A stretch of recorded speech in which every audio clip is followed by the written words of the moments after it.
Hi everyone, my name is Amber. I'm Jasma, and welcome to our first ever episode of the Off the Charts podcast. We are Woohoo! going to be your co hosts for this podcast in the future, so you're going to be hearing a lot from us. A lot of our voices, so get used to it right now. Here's your chance. Right, so this is the Off the Charts podcast. We wanted to start by explaining a little bit of why we started this podcast, what we want it to be, because we have big ambitions for what it can hopefully do and the type of change that it can hopefully create. Yeah, so this is a project that's been kickstarted under the organization Change Alongside Art. So they are based in Canada, but they are an international organization. And essentially, they're youth led and they kind of work towards bringing light to social justice issues through the arts. So it's an amazing organization. They've done amazing things. And this project was kind of a continuation about that and focusing on we want to hear from the people who are actually doing this stuff. We want to hear from the people who are industry professionals, who are experienced creatives, who have gone through the years and years of having to struggle as an artist. And we want to hear how they're not only able to succeed in their art form, but how they're making changes for the better. And the hope is that by listening to their experiences, we want to create some sort of social change by developing a better understanding of the arts. Because I think there are lots of different misunderstandings of what this career is supposed to be within society. It has progressively gotten a lot better, but we want to make it even easier and even more accepting and welcoming for people who want to pursue a more creative job and more creative future. And we hope that this helps. Yeah, I mean, exactly. It's hard to be a youth creative and want to get into these kinds of art forms. And so hopefully you're right, we can shed light on that. We can open up a conversation about how it's not all negative and how you should not be discouraged just because it's going to be hard. Because that is the case with a lot of career fields. We can definitely say art more so, but it's still a welcoming, amazing field of work to work with. So, with that being said, we do want to preface a little bit. Actually, we should talk about ourselves and kind of how we tie into the whole art thing. So, Jasmine, do you want to go first? Right. So, both of us are actually some sort of artist, we would like to say, Yes. and we're both trying to pursue something more or less in the creative field. So, personally, my type of art is a little bit all over the place, I guess. I was doing more traditional forms of like visual studio arts. I started when I was super, super young, when I was like 2 years old, maybe. So I've been drawing for a really long time. I've tried it all. I have done traditional drawing, sketching, painting. But more recently, I was able to kind of move more into the digital field. So right now, I guess the umbrella term for me is I'm a YouTuber. I make And I cooking just want to, before she videos. goes on, Yeah. she kind of says like, "Oh, I'm a YouTuber." She's been doing this for years, and her videos are incredibly professional. She puts so much Thank effort into you. this. So no, don't take anything away from your work. You're a YouTuber. You're a YouTuber. Yeah, I have been doing this for it's been almost 5 years. I started when I was really young, so I didn't really know what I was doing, but that's one of the things we want to talk about soon, about how there were different things we had to overcome to know that we can take this seriously. But just to wrap it up, YouTube, like making cooking videos is kind of what I focus on now. So the culinary arts, I also really love photography, filmmaking, like video editing. YouTube is kind of, again, a really umbrella term. So there's just a lot of different types of initiatives that I am a part of and I'm trying to get better at. But yeah, that's just overall my background. Amber does something very, very different. So do you want to talk about Yeah. that? So I am actually an aspiring actor, and I will say incredibly committed film buff. I am obsessed with films, as Jasmine and pretty much anyone else who's ever met me knows. Um, a little bit about me and my art form. I knew that I wanted to be an actor. I think I probably was maybe 5 or 6 years old, as that's how people remember me telling them. But of course, when I was younger, as I grew up, I learned that there was a lot of criticism and judgment around that kind of career field. And being from someone who comes from an Indian family, I will say, as you've probably heard the phrase actor is pronounced doctor in my family. So I had to basically conceal what I really wanted to do. I would pretend, like throw out random career fields to kind of appease everyone. But it was always in the back of my mind. I just, there's something about it. I felt that as cheesy as it sounds, in everything that I felt like I did wrong in life, which trust me, I thought there was a lot.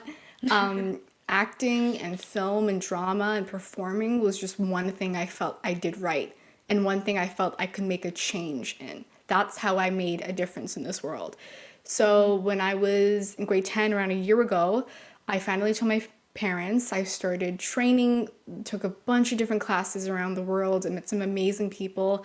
I and actually worked over the summer to getting signed to an agency. So I got headshots done. I made my own demo reel She's with my professional. friends. I try. And I would say, yeah, around maybe 2 months ago, I got signed to an agency. So, I mean, this past year has been amazing for the start of my career.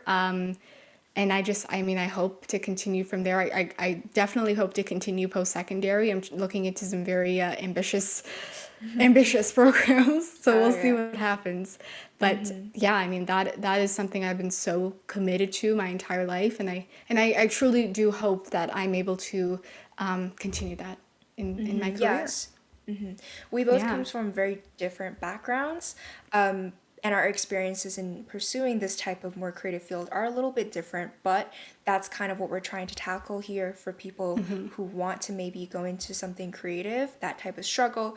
We hope by in the future interviewing people who have already gone through all of that and seeing the behind the scenes and the work that it truly takes to become a great artist, people will Right. kind of Yeah. deviate from like the charted path of what artists are supposed to be. That's why we're called off the charts. There's a deeper layer of meaning to that as well, but we'll talk about it sometime in the future. But yeah, Right. so our overall purpose is to hopefully allow people to feel more accepting of artists and see them as something that's a little more respectable, so that the type of struggles that you and I had to go through when it comes to saying that we want to take this seriously, it's going to be a little bit easier for them in the future. Right. So And yeah. that's also, not to say to paint over, I guess, the struggle too, because there is definitely there's hardships, especially with Yeah. these kinds of art forms, just because of the nature of the career. But I mean, it's about perseverance, as you're going to see to the people that we have lined up to have as guests. Amazing people, some incredible achievements by these people and their art forms, a testament to how much change you really can make. So, yeah, I mean, we're hoping really to make some good out of this podcast. And Yeah, hopefully I it's think, entertaining and educational in some way for you to yeah, listen to hopefully we're as not well. boring. That would Yeah. be, We don't hopefully want to that's not the be, case. yeah, we don't want to be like kind of coming on too strong, making, you gotta respect these people. Like, truly, we want to kind of just show you more of what it actually is, because I think there is a prejudice of what artists are and the path that it actually takes. So, we're just trying to show you a little more so you can decide for Right. yourself. So now that you've heard just a little bit about who we are, I guess, Amber, you talked about how it was difficult for you to say you wanted to take acting as something serious. So why don't we just start there? Because I think that's a really stereotypical thing that most, especially from like an Asian family, they have Yeah. to deal with, being like, instead of going to more stereotypically stable jobs, you are less encouraged to go into these creative fields. So what were some of the main things you were afraid of when you wanted to take this seriously, and how were you able to kind of get through that in your mind, that, I'm willing to deal with all of these things? How did you overcome them to get to where you are now? Yeah. So, no, I think anyone, especially if you are from an Asian family, a minority family, you know the struggle of dealing with saying, "Hey, mom, I want to be an actor, or I want to be an artist." That's not something you come by very often. I'm also all about being, personal on this podcast. I want to share as much as I can about my life. So I will, I guess I'll start a little bit about myself and my family. So my parents were actually, they were born here. My dad was born in England, but he was raised here. So they both are quite quote unquote modern. They're with like the We're Canadian lifestyle, I guess you can say. Yeah, we're both from Canada, by the way, in Yeah. case we Yes. didn't Oh make that yeah, we clear. should Yeah. fix that. Hi guys, Yeah, we're from Canada. we're from Canada. Yeah, but go on. Yeah, so they were never, you know, they were they have discipline, right? That's kind of in the culture, but it was never to the extent of like strict immigrant parents that some of my other extended family had to deal with. So I was very lucky in that respect. They've always been really supportive. But actually, I'm a twin, so I have a twin brother, and he Oh, is always just naturally excelled at basically everything. He was I remember. Do you know what Kumon is? I don't know if my I do, I actually it do. is. Yeah, so Kumon Yeah. is pain for a lot of people who went through it. Yeah, yeah. It's how do you describe it? It's like a tutoring service kind of, where you can go ahead on subjects in a different curriculum, and it's all across North America, I'm pretty sure. And so my brother, when he was younger, was like number one in North America for reading. He finished the reading program when he was like 8 or 9. He was their top favorite. He excelled in STEM, He basically. was an It is overachiever. yeah, and you know what? He didn't even have to try. It was natural. He was naturally gifted. I mean, he was young. He would be talking about politics. He'd be Oh, forming these opinions and doing all these things that were amazing. And so, in comparison to him, I always felt like just because maybe I was smart in terms of regular people, but in comparison to him, I was dumb. That's how I felt basically my entire childhood. And so that really caused shift in how I viewed my aspiring career field. Because it was almost like if I really went for it, if I really decided to be open and say I wanted to get into acting, that was basically putting the nail in the coffin. Like you thought she was, dumb or she didn't do enough in math and science, that is going to be her send off. That is really going to, and I always got those indirect judgments from my extended family as well. And that's not, I mean, I love them. It's not their fault. It's not my fault. It's no one's to blame, but it did happen. So I think the way that I was able to deal with it is really through talking to the people that were supporting me. So first off, finding people that are not going to, give you the crap that you hear every single day and really listen to you. And second off, making a commitment to myself and saying if I was on the streets, let's say, like if I was out of a job, I had no money, my career plan had failed, but I was still acting. I was still in the film industry. I was still hustling and doing something on the side. Would I be happy with myself? And every time the answer was yes. Every time. And I think if you really want to commit yourself to something that much, you cannot let it go. You can't just go the easy route. I think that you really, if you are in the same position as myself and you ask that to yourself and your answer is yes as well, then go for it because that means there's something there. So I committed to myself and I made the promise that I was going to be open, and I told my family, and I didn't tell everyone at first. I was actually like really scared to tell them, especially my grandparents. I remember. But eventually they were all supportive. I just had to show them that I was willing to put in the hard work and do all that stuff myself. And find the classes, network, understand how this industry works. And I'm at a point now where not everyone agrees, not everyone knows actually, in my extended family, but I'm satisfied with myself. I don't feel like I have to hide anymore. I feel proud of what I've done. And that is something I think is just such a valuable point to be at in my art yeah. form. Yeah, Yeah. good for So you on that. out of Like that I'm all so thing, glad I'm so glad it worked out for you. Like I think especially for people our age, we're both in grade 11, so we're both soon going to have to choose what we want to basically do for the next right. at least 4 years of our lives. And I think a lot of people who may be at our point in having to choose is also quite difficult. So I think hearing that is probably going to at least offer some sort of perspective on what you want Yeah. to do. But yeah, I Yeah. think a part of what you talked about was the kind of comparison between STEM and art. And I think this is something that I've always thought about because personally, I don't love like the maths either, but for some reason, if I am a person who's more or less artistic and I'm not great at the STEM field, society views us as people who are more or less unintelligent or people who are not Right. willing to put in that type of work. However, when you see someone in the STEM field not being able to do anything artistic, there's not as much that type of judgment there, right? So there's Right. like some sort of just more value on the STEM field. So why do you think it is? Just like, I mean, obviously no one has an answer to this, but like Right. just from your own opinion and your own observations, why do you think at some point in history artists were deemed less respectable than certain professions that are more or less in the STEM field, such as like, I don't know, a doctor or like an engineer and things such as that? Well, obviously, I just want to, preface this with everyone's opinion is right. And so if you don't have the same opinion as me or Jasmine or us, that's completely Yeah, yeah. fine. In my view, look, we're live in a STEM-based society. It's a STEM-ruled society. Everything, functions off innovation in science, in the maths, in technology. And, frankly, I'm not going to disagree and say that they aren't important. They fuel us, right? But I don't think that's all to say that the arts and the humanities should be any less respected. I think that's what it's about.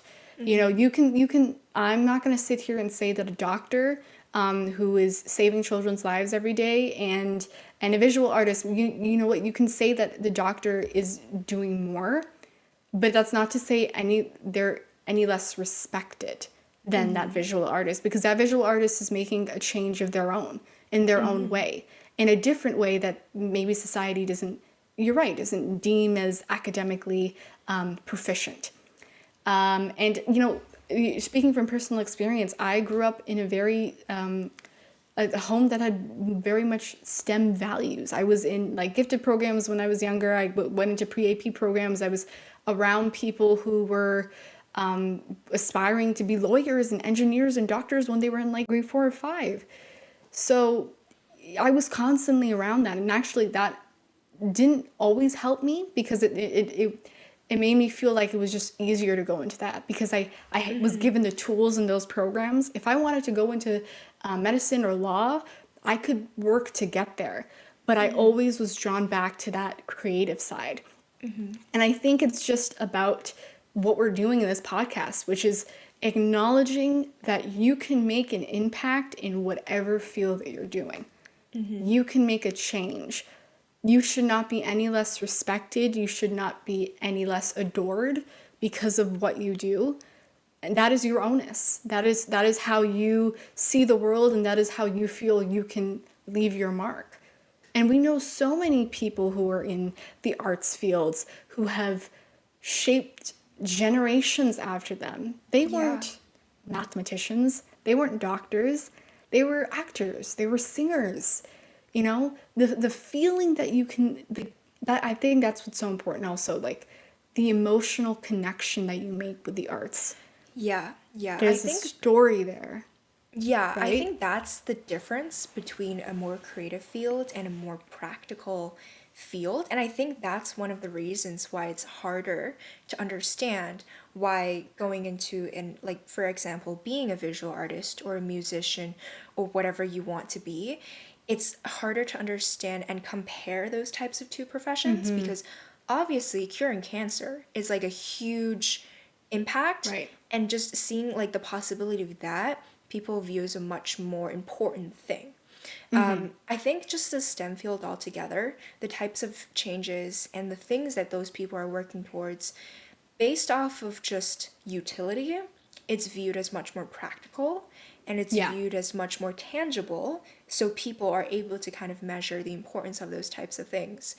And that's something that I think I had like a little inner turmoil on that as well, because in the past I wanted to become a lawyer. Like, I'm not against that at all. I think personally there is something interesting in that field as well.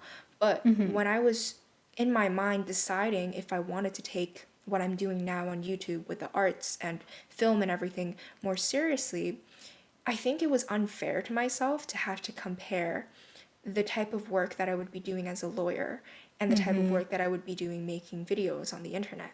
Right? Like, when you Right. place at face value just as that, yeah, a lawyer probably would be able to make a much more significant type of change just based off of in that industry. But I think something that is important to think about is like, what type of world would we live in without anything artistic or anything Mm-hmm. creative, right? Like a Yeah. lot of people say art isn't very important or it's fine if it's not there. But I like to think about, what happens if there's like music if it doesn't exist. Like what type of impact would that make on your life? What would it Right. be like to not have those types of entertainment, like such as really greatly shot movies or Mm-hmm. really amazing types of pieces like that? Because I think it is true that art is a much more abstract thing. The types of Right. change that music can impact a person is different from curing cancer. But on an emotional level, I think there's something really valuable there as well. And I think that's something we can shine more of a light on when we talk with other types of people who have made a change as well. And Yeah. also with the type of work you and I hope to do. Yeah.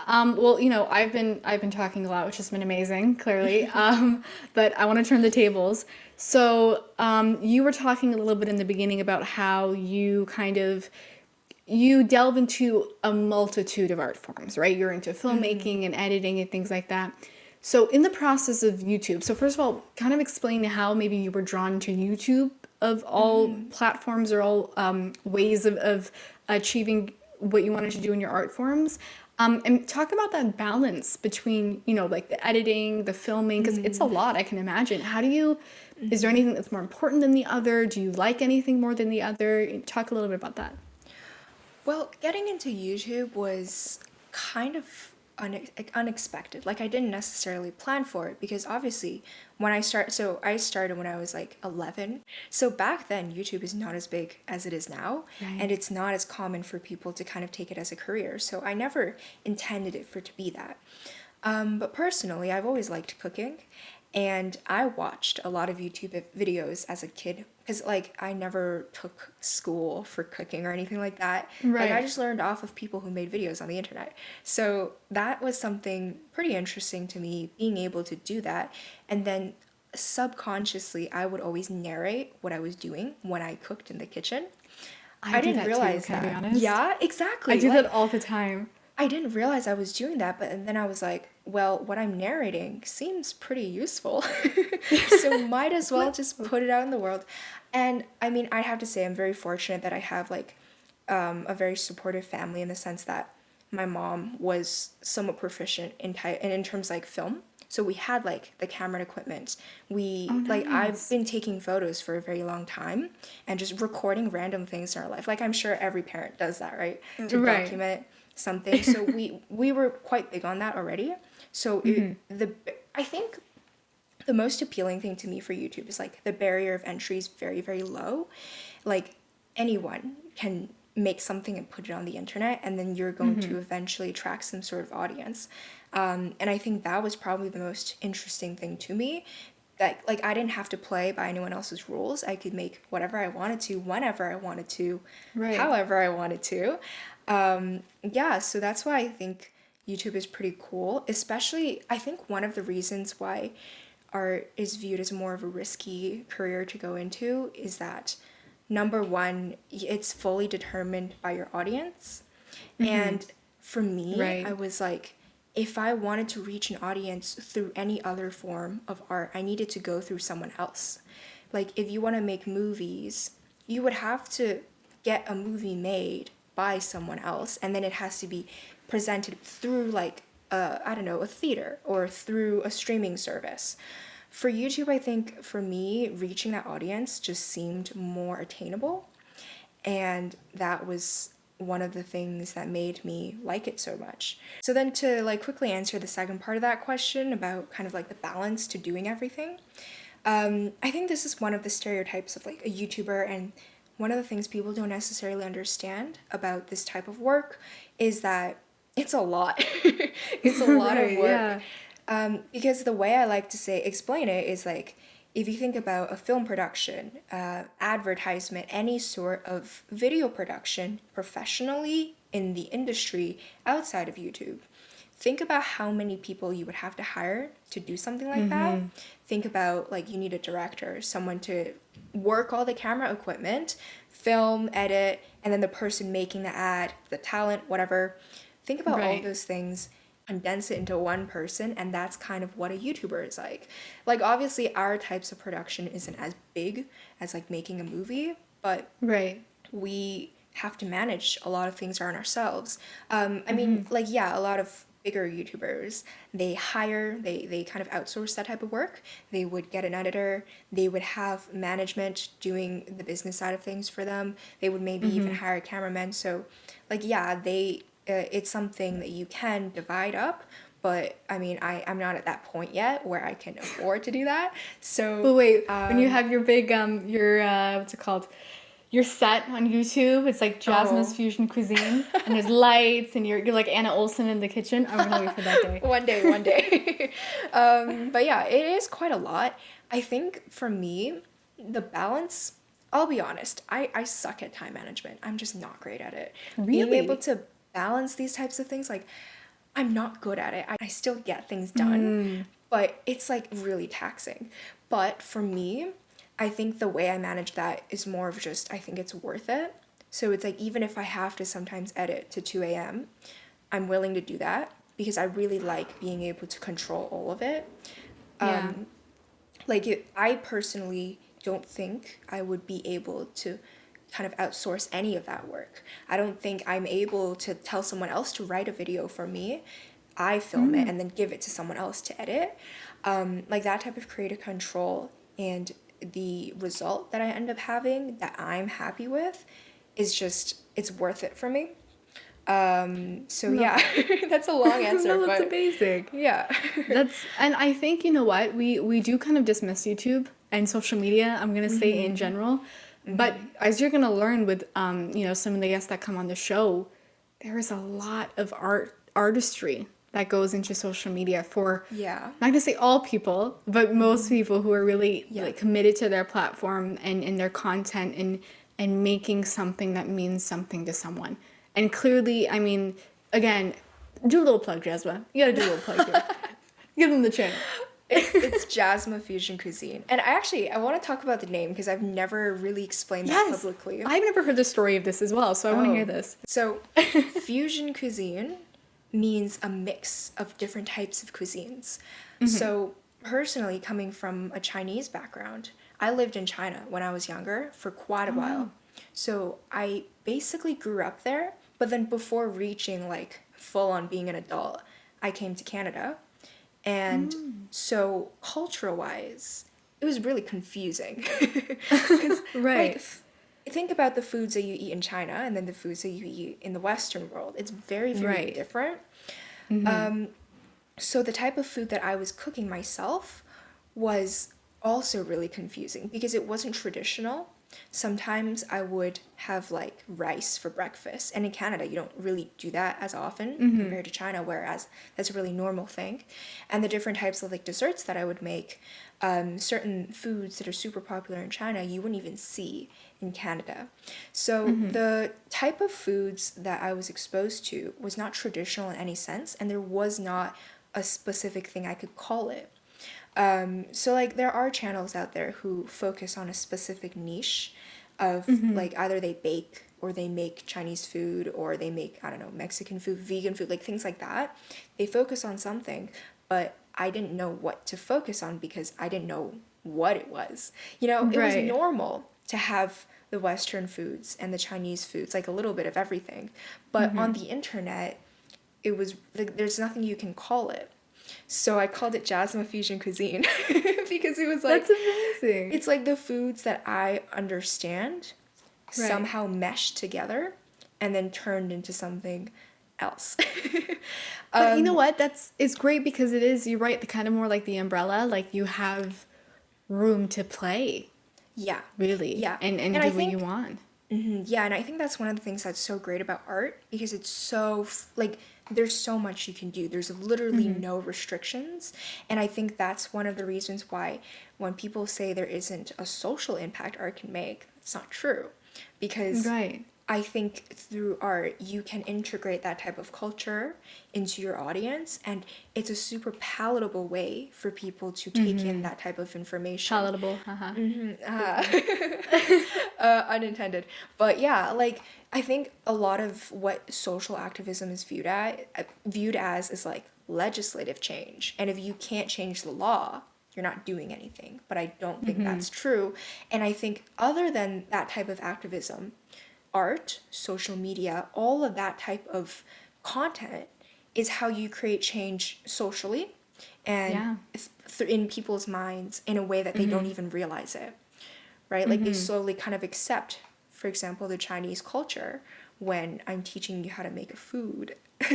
That it's like you're kind of just unconsciously digesting that type of stuff. But yeah, that's a lot from me. No, I So love it. thank you. But yeah, I think that's like interesting. Check it out if you want to learn how to cook Jasmine Plug, plug, Fusion plug, Cuisine. plug. I think we've gotten pretty comfortable. I think hopefully you guys know a little bit more about us in terms of just our stories and how we are so connected to art and the arts and really just want to advocate and spread awareness about how impactful they can be. So why don't we move on to our speed round? I have Should we some do that? questions for you before we do that. Oh my 'Cause gosh, I okay. actually, We'll have to wait. because I want to know, since I don't know much about anything in the acting movie field, because Right, yes. I did want to make movies when I was younger, but then it was like I turned to YouTube because, like I talked about, it was just easier and more attainable for me to do. But I was wondering, because you only started about last year, it hasn't been Yeah. long for you, but you plan on taking it seriously now. So for I don't know, certain people who may be in your position, I think getting started in acting is something people don't necessarily teach you. There's no class for it. The people you hear from are those who make it. So I think it might be interesting to hear about your experience about trying to get started because then it might make it more possible for other people who want to give it a shot as well to understand what type of stuff they got to prepare for and what they're getting Right. themselves into. So, what Yeah. was it like to get started with the auditioning process, for example, networking? What were some things that were really difficult that you had to learn to do yourself or understand before doing it?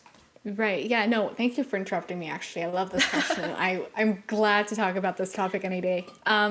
Well, yeah, like I said in the beginning, I knew I wanted to do it for a very long time, but I mean, for what, 10 years, I basically, or actually 11 years, I kind of just kept it to myself and said, one day it's going to happen. It's going to happen. And then I got to grade 10 and I was like, well, I always dreamt of getting a university degree in drama. I was like, I'm just going to do it. I want to go to a program and I want to do it right. And in grade 10. I was like 2 years away from applying to university and I had nothing. I had no resume. I had never taken a drama class outside of school.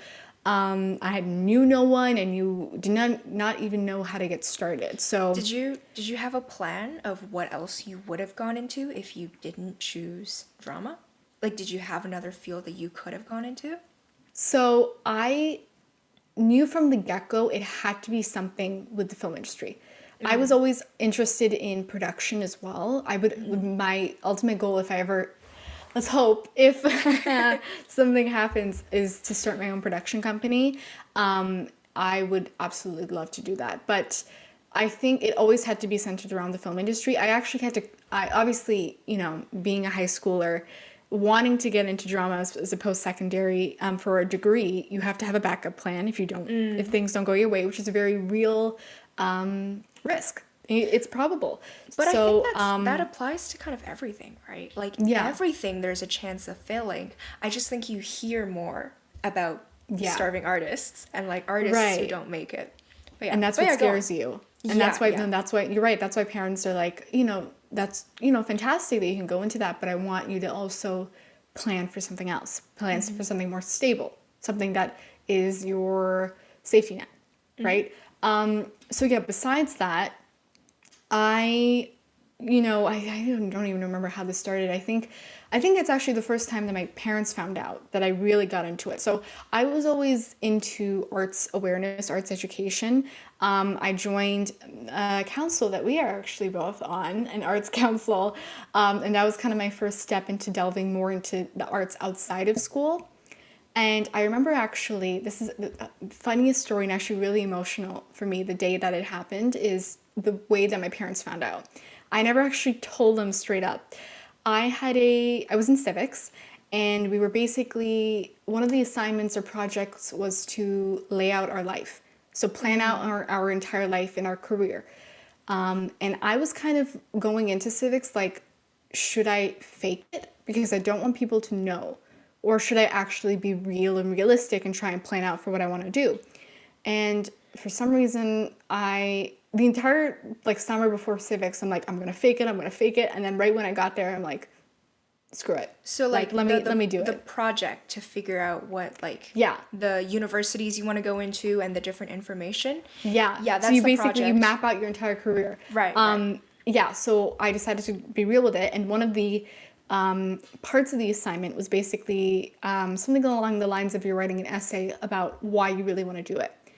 So initially I wanted to be a director and an actor. Right now I'm focusing more on acting and directing and producing. If it happens, it happens. But I printed it out, and for some reason I think I left it in the printer. And my dad apparently went in the office one day and saw it. And that was the first time that it's ever been mentioned to him. Like he knew I was into film, and he knew I was into like the whole Hollywood thing and whatever, on a different level than just the superficial, like I love celebrities. But he was like shocked. And so one time this is probably a week after it happened, he told me, I was driving with him home. It was actually from a meeting of the Arts Council. And he goes, so what are your plans for after high school? And he'd been asking me this for weeks, and I always put it off because I'm like, I don't know what to say. So I'd be like, oh, like maybe media arts or maybe like business or something like that. I have no interest in any of this stuff. And he goes, yeah. And he goes, well, do you actually want to be an actor? And I was like, excuse me? Like, Ooh, he sorry, knows. I'm like, and literally, I remember him saying it, like he said it again. He's like, you want to be an actor? And my heart like sank because this is going to sound so dramatic. I'm an actor. What can I say? No, that decision to come to terms with my career, I don't know why, but it was one of the most emotional decisions that I've ever had to make. Because there was I was very hard on myself. I still am about a lot of other things, and that caused a lot of things in my life to happen.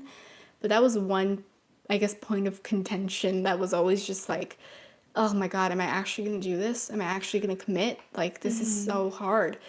And it was so hard to keep it in. Like, I Why do wanted you to think scream it. why did you think why were you afraid to tell your parents? Like what do you think they would have done?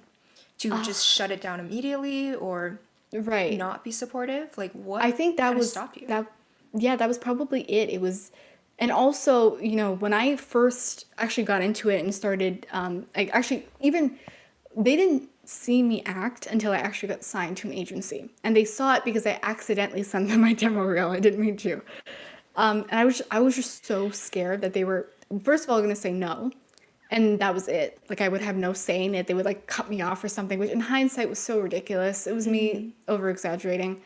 But also that they would see me and just think I'm not talented. Like I don't have any talent. And they're just like, oh my God, she sucks. Like, like, why does she think she can get into this? So, sorry, to finish off the first story before I get to that. He told me, my heart sank. In like 11 years of keeping it to myself. He just said it in one moment. And I just started bawling in the car. And he had no idea why. He's like, why are you crying? Like, it's okay. But I'm like, you don't understand how many times I've wanted to tell you how much this has weighed on me. And the fact that he said, he said it to me straight. And that's what I love about my parents. They're fair. He said, I'm sure you know how hard this is going to be because you clearly have done research and but if this is something you really want to do, then I'm going to support you. and I'm going to give you the resources and whatever help I can do to make you successful. But I do want you to know that you're going to have to, it's, he said it. He's like, joining an arts council isn't enough. You got to take classes. You got to Yeah. train. Like, even some of the biggest people in Hollywood, it took years for them to make it, and millions of people don't make it. So what are you going to do to be any different? So that was kind of like I remember calling my friend after who knew, and I was like freaking out. I'm like, he knows, he heard, oh my God, I don't know what to do. And I was like, he's right. I'm like, I am made for more than just joining an arts council. Like, I'm going to do this. And I just did the research. I did the research about how do I get started. And I found people on social media, and I'm like, hey, I kind of want to get into this. How do I get started? And they gave me some tips. And so the first thing I would say is you start with your training. That's your base. Don't go into it without training, because acting is not as easy as it looks. I've been training and this is actually probably a small period of time compared to many, but I've been training for the past year in many different classes, and I'm still not where I want to be. It's all about putting in the work, learning and analyzing and reflecting and finding what makes your characters stand out. So you do your training, and then you go through the whole other process of what's called the actor's package. So getting headshots, building up a resume, which means either classes or trying to find student work, and then a demo reel, which I did mention, which is basically a compilation of clips of your acting work for casting directors and people to see. Now, obviously, I didn't have anything. I did auditions on my own, like finding through casting websites, and I got some callbacks and things like that, but nothing ever panned out. So I basically met up with my friends, and I'm like, I kind of want to submit to an agency. Like, I feel like I'm ready. And we found a bunch of scenes on Google, and she was a film major. So she basically had a camera and a light. We rented out this like really weird room in this Russian cultural house, because that's where we were rehearsing for something else, because COVID times we had to make do what we had. The people there were amazing. But we filmed it, and I sent it off to a bunch of agencies, and a bunch of them got back to me, and I got signed. She got signed. I got signed. I mean, like, I can say, and it's actually funny because I literally have to say now, if anyone asks me, do you want to be in this? I think you'd be great for this. I literally have to, as per my contract, run it by my agent, who's been amazing to me, and make sure that he's cool with it all. Just because he's basically my manager, right? So he schedules things, and so I'm like, anytime someone says something to me, I'm like, sorry, call my agent. Sorry, I can't say anything. That has definitely been, I think, the highlight of this all. Yeah, good for you. Yeah. I think it's really cool to hear how your parents kind of reacted to that. And I think, I mean, like, I have a very different story, because my parents have always been supportive of the art stuff that I've done. Like, I've been drawing since I was 2. I think the contrast here is, like, you did not do anything acting related until, like, a year ago.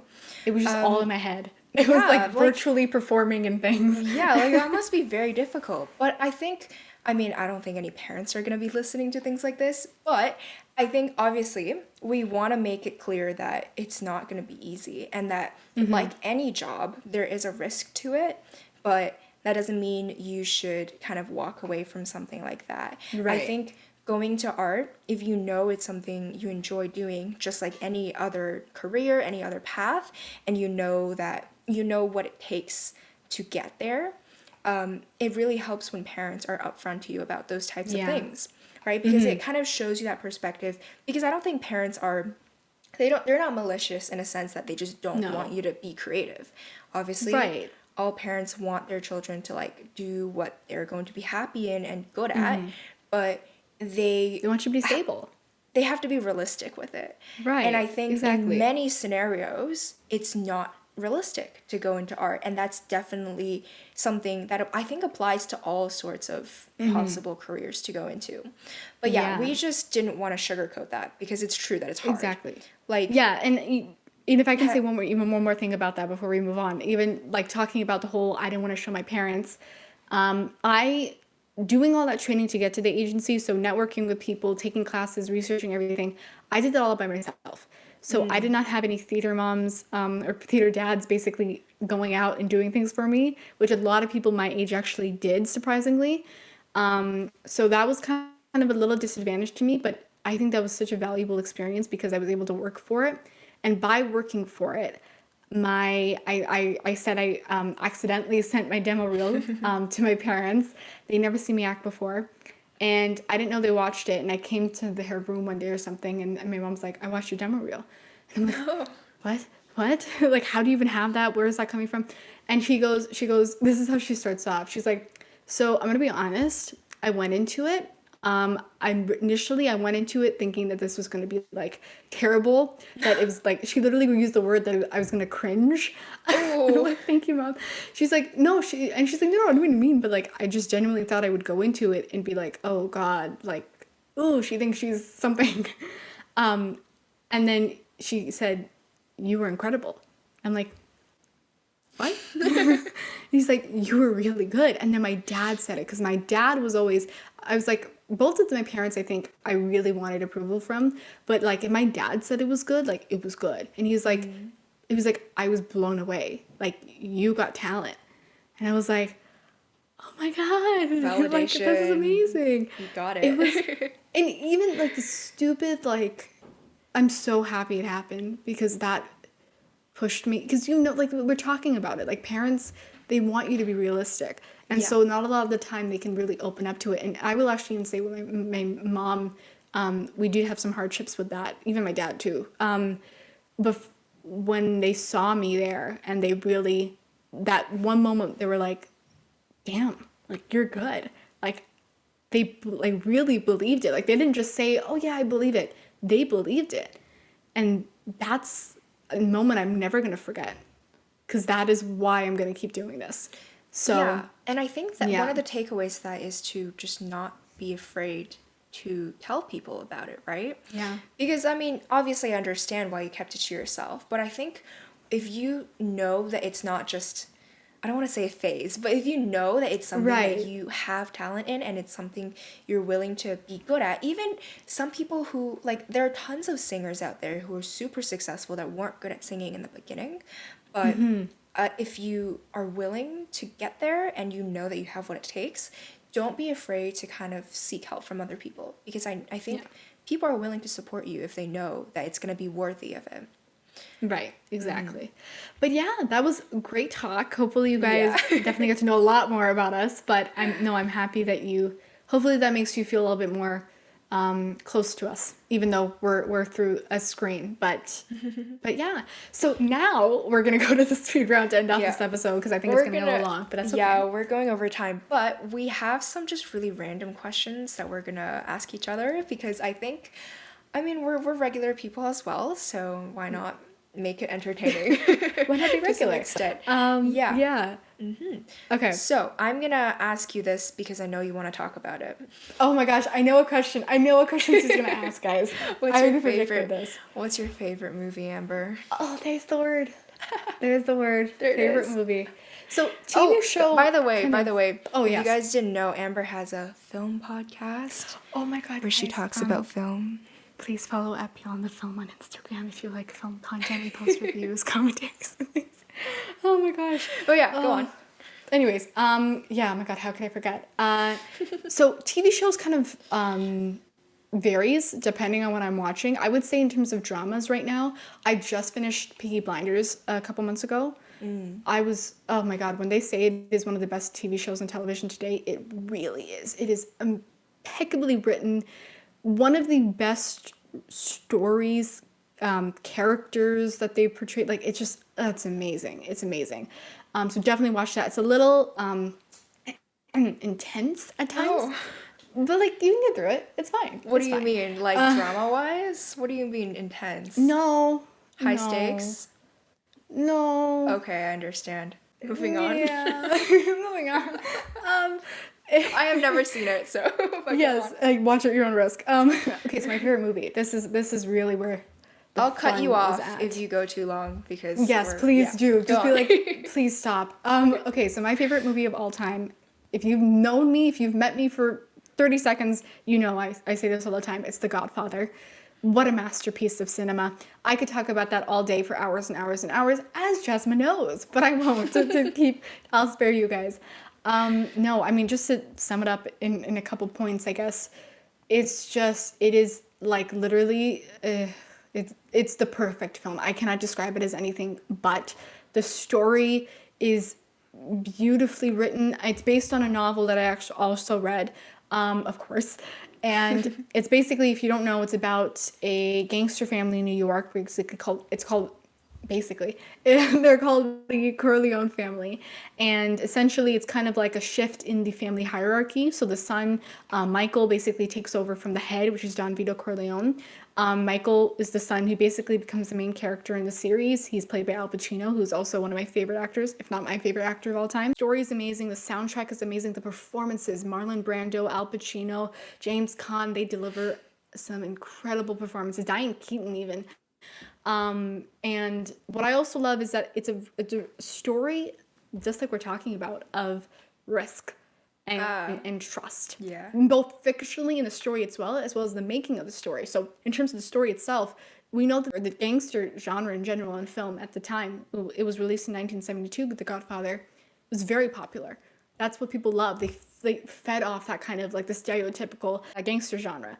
But this story brought a different light to that. It actually showcased the hardships of family and immigration and cultural identity in a way that people could understand, which was so beautiful to see.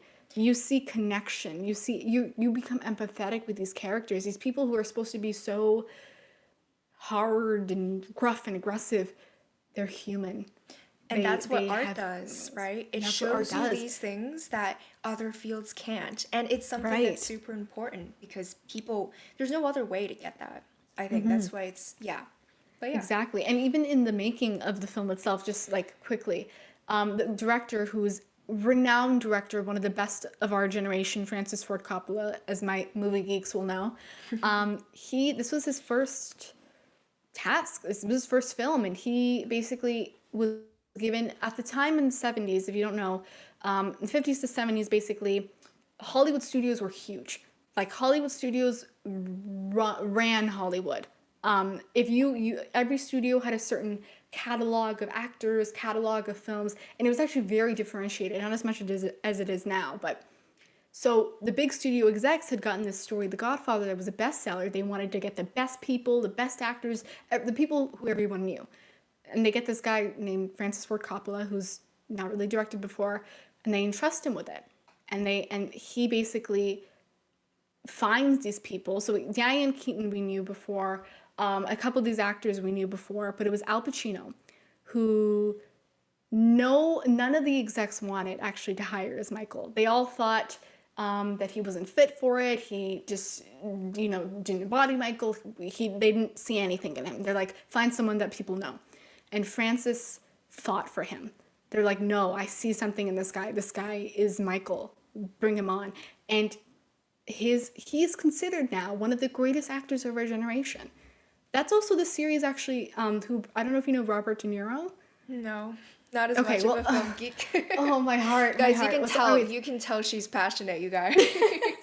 I'm getting, my hands are moving. Yeah. Also, one of the most incredible actors of our generation basically got his launch from the trilogy. It's a trilogy. So yeah, in short, even though that was not short at all, Godfather for sure. And I would also say that's also the film that got me serious about films, because I'm like, that is what a movie should be. So since then, everything's kind of, as you can Clear. see, gone from there. But yeah, but do you have a favorite film or TV show? I have a terrible memory. So when I watch movies, like I love movies as well, and I kind of I like to analyze certain things. Right, But yeah. for me, since I'm not as serious about it as you are, I don't like I watch it and then I just kind of forget about it until I rewatch it or I see it again or someone talks No, I about get what it. you mean. But yeah, it's just Right. something that I keep in the back of my mind that I don't I don't have enough knowledge to talk about it like you do. So movie-wise, no. But I do really like movies. I like movies more than TV shows because they're Yeah. shorter, so you can get the full Yeah. story. And TV shows, they kind of just like stretch it too long for no reason. Yeah. But some pretty good TV shows that I enjoy. One of the oldest ones I watched was called Bones. It's Oh, about yes. anthropology. It's pretty gross for some people, but I loved it. It was just really cool because all the characters were just amazing, and there was not a single Right. character I disliked. I Yeah. also really like Sherlock. because British people are Oh, cool and they I sound, will not I will not refute that. They are yeah, yeah. very cool. They cool, and they like the way they talk is just so interesting to me, and the series is so well made. It's also like each episode is like a mini movie. Right. But yeah, those are just some TV shows. I like watching Awesome. these things, but I don't really like to pick oh my God. I don't like to pick Favorites? favorites because Right. it's difficult because everything's a little It different. is. I get that. I get that. But I still do it anyway, but it's fine. Yeah. Okay, let's see what else we have on the list. Ooh, what is a weird habit that you have? A weird habit. Ooh. Think. Think. I procrastinate a lot. Okay, this is just That's like, not weird. That's is it? normal. No, but I Yes. do this thing where I almost like play a game with myself to see how much I can procrastinate without failing at what I need to do. It's a Okay, that is habit. something I haven't heard before. It's really bad. I don't know what's Wow. wrong with me, but I think it's because like I don't know. It's really bad. Obviously, it's really bad. We're just gonna put it out there. I have terrible time management, but for things where that there is a set deadline, I just put it off without any sort of urgency. It's so bad. Like I don't feel the urgency, and then I just see how far I can push it back Oh my until God. I have to do it. So it's like Ooh. it's almost like I want to see what my capabilities are. Like I love the how positive spin you're taking on this. I want to push to my limits. I really try because it sounds terrible. But yeah, like for certain projects, it's like I want to see if I can write an essay in one day and make it good. And when I do, I'm very proud of myself for it. But it's also really bad because it just fuels the Right. procrastination. Oh my gosh. Um, but that's one of the things YouTube has made me fix up a little because there's no deadline for YouTube. But I have a Right. personal expectation for when I want things to get done. It's my deadline, so I'm gonna do it well for YouTube at least. And so there's like a Right. balance there. Bad habits, we're just gonna leave it there. That's um, amazing. anyways, moving on from that, just to end things off. I guess we can both answer this one. I know you Okay. haven't been doing acting for as long as you have, for like a very long time. What's something, even recently, what's something really embarrassing that you've done in association to your craft that maybe Oh you look God. back on, or something you Oh truly gosh. regret? Oh, there's probably so many, but oh my God, let me think. I think this one's good. Basically, I had the privilege of attending online this virtual class in LA. So it was this teacher, his name is Sean Colin Young. He's worked with some amazing people. He's such a good person. Like he's genuinely such a nice person and cares about his students. And I took a teen sitcom acting class with him. It was like 6 weeks. And I actually didn't even realize until later on that like everyone that I was in that class with, because they were all around the world, were like working people. Like they've been in like projects Oh, and things like wow. that. But I remember it was the last day, and basically how it works in these classes is that it's mainly scene study. So basically they give you a script, or a sides it's called, so it's a segment of a script, and they'll give it to you a couple days before class and you memorize it, and then you come to class and usually you'll have, if it's dialogue, you'll have someone read for you or kind of do it with you, and you basically present it in front of the class, in front of the teacher. So it was the last day, and my Wi-Fi was not working, and I was downstairs in the basement when I'm usually properly set up in my room, and everything was kind of just like all over the place. So I think because it was the last day, and I'm like, oh, I got this. Like I'm proud of my scene. Like I can do this. So I did it, and I was so proud of myself. And then I looked and I finished, and everyone was just kind of Oh no, I what was happened? and no one was like outright doing it, but I could see everyone was kind of like, and I'm like, what did I do wrong? And then he goes, yeah, that was great. That was amazing. I love the energy. And then he goes, I didn't need like a 6-course meal with your face. And I was like, what What does does that that mean? mean? And I realized this is what I've been doing because it was sitcom acting and I was like nonchalant and thought I was amazing. I was basically like, oh my God, Amy, why didn't you do that? Oh, you think this is my My fault? No, that's your fault. And I was going like insane. Like when usually you're supposed to react calmly. The other reader who was with me was saying her lines, and I'd be reacting There's a like learning I don't. curve. Yeah, and he goes like, "I don't need a 6 course meal with your face. Like you can calm down your face." And I'm like, what? And it wasn't until oh my god, I was like, the last day with this guy who's worked with everyone, and I basically just showed him that I was like Shakespeare with my face. Like I don't know, it was oh my god. I was Do like, you have a recording? Do you watch back at it?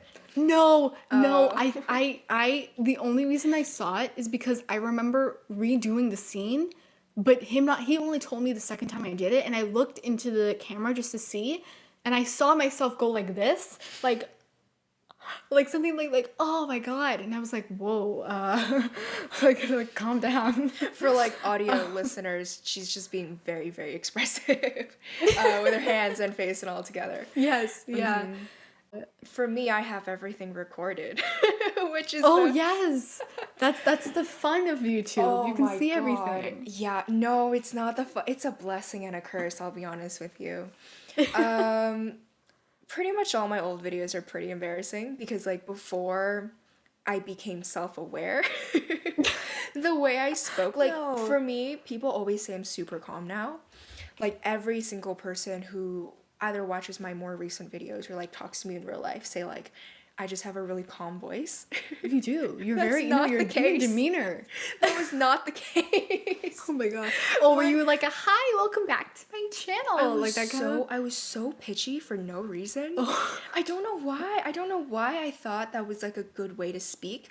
But I mean, adjusting to the camera is pretty difficult. So you know, like when you talk to an adult or like when you're calling someone on the phone, you automatically, for some obscure reason, you will raise your voice a little bit Right. and kind of put on like your professional voice. Yeah. Yeah. I was doing that. Oh my. And it was so pitchy and it was just like it hurts to watch. Are they still up on your channel? Oh, they are. Okay, everyone go to Jasma Fusion Cuisine on YouTube and let's find these videos. I'm gonna watch them right after this. Like- That's hilarious. Oh my god. Did you just find it was like your demeanor that you didn't like, or did you find like it was also because I'm sure the recipes were good, like the content itself was those good. were well, I mean the quality of the videos because I didn't understand color correcting. So some of my videos are like I still don't. So you're talking to a total amateur some here. of my like videos are like blue, some are like pink. Oh. And I mean, I guess for regular people who don't understand or do color correcting, they probably don't care. Yeah. Like you would probably see it. If I don't call it out, you'd be like, oh, it's fine. Like you probably Right. won't pay as much attention to it. But personally, since I edit now, all of it is pretty embarrassing to be honest. Oh my gosh. Oh, but you know, it's nice to have like, I mean, it's public, so that's one thing. But it's at least it's nice to have those memories to look back on. Oh yeah, definitely. Growth is really cool because I'm Right. a lot taller than I was. So if you see my like comparing to like the counter, it was like up to my waist, and you can just see the height difference in my more recent videos. It's fun to Oh my see, God. definitely. Yeah. Well, I think this was a great conversation. If you're here, Till the Still, end. Oh gosh. we love you. Yeah. Yeah. I mean, it's our first ever episode. Like we had a lot of technical difficulties before starting. Yes. And we probably should have prefaced this beforehand, but like both of us aren't professionals in what we do. So it's like, and when we haven't really been doing it for a really long time compared to more professional The people we're going to people. interview, for example. Yeah. Yeah, exactly. So like we're past the starting point of doing what we want to do. So hopefully our opinions and thoughts are like valid and helpful to a certain extent. But just take everything we say in this episode with a grain of salt. Yeah. Yeah. Because there's a possibility we don't know what we're doing. We would greatly appreciate any sort of feedback you guys have. Yes. Content you might want to see, people you might want to see us interview, or questions or topics you want to see covered. Yeah. But yeah, we're happy this is our first ever episode. I know. I'm happy it's here. And yeah, like Jasmine said, please interact with us. We would love to hear some feedback from you guys, what you guys want to see, because this is ultimately for you and for our future generation of artists for their benefit. Yeah. But yeah, with that being said, we went way over time, so it's not gonna be yeah, this long every single time. But I mean, I promise. hope you guys like a conversation. I think personally I love podcasts. Like I've been binging a lot of different podcasts, and I think it's cool to have a listen to a conversation, especially during COVID when you can't really when you have can't have conversations as much Like, as much. Yeah, it's nice right. to listen to. So hopefully this was like not Yeah. too annoyingly long and entertaining. That's okay. To an extent. It's okay. But yeah, with that being said, thank you so much for watching or listening. And we will see you next time for our first guest episode of Off the Charts. So yeah, have a wonderful week and we'll see you next Thank time. you so much for listening. Bye. Bye.